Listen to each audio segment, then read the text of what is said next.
તો ભગવાન જગન્નાથજીની ભવ્ય રથયાત્રાની શરૂઆત થઈ ગઈ છે અને તમે જોઈ શકો છો કે જ્યારે ભગવાન નગરચર્યાએ નીકળે છે ત્યારે ભક્તો પણ અલગ અલગ વેશ ધારણ કરીને તેમની યાત્રામાં જોડાય છે. આપણી સાથે અત્યારે જોડાઈ ગયા છે.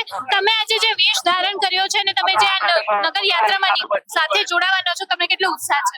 મને ખૂબ ઉત્સાહ છે. આ તૈયારી મેં 1 મહિનાથી કરું છું ને આ કપડાં મેં રાજસ્થાનમાં બનાવ્યા છે ને આ રીસમાંથી કપડાં શોધીને આ કપડાનું વેશ ધારણ કર્યું છે ને જગન્નાથ ભગવાનની ખૂબ ખૂબ અભિકામના કે આ કપડાં મારા રેડી થઈ ગયા. આને બનાવવામાં 15 દિવસ થયા ને મને તૈયાર થવામાં 4 થી 5 કલાક થયા છે. તમે આજે ભગવાન જગન્નાથની રથયાત્રામાં જોડાવાના તો છેકથી છેક તો આ છે તમને આવો વિચાર કે તમે આવી વેશભૂષા ધારણ કરીને ભગવાનની યાત્રામાં જોડાવ કેવી રીતે? મને આ વેશભૂષા ધારણ કરવામાં મને ખૂબ આનંદ થયો છે.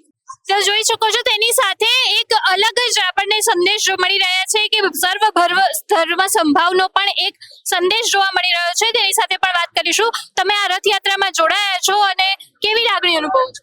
મને આ રથયાત્રામાં જોડાણ બહુ આનંદ થાય છે. ભગવાન નીકળ્યા છે. મારી ખ્વાહિશ હતી કે આ ભગવાન માટે હું દુઆ કરું કે સારી રીતના નીકળે ને મારી ખ્વાહિશ હતી કે હું જસીસ બનું અહીંયા. જી બિલકુલ, કે જોઈ શકો છો તમે કે ભગવાન જગન્નાથની રથયાત્રા તો નીકળી જ ગઈ છે. એની સાથે ભક્તો જે છે અલગ અલગ વેશભૂષા ધારણ કરીને એ ભગવાન જગન્નાથની યાત્રામાં જોડાય છે. કેમેરામેન મહેશ ગોયલ સાથે હું પલક ઠક્કર, ન્યૂ ભારત ન્યૂઝ, અમદાવાદ.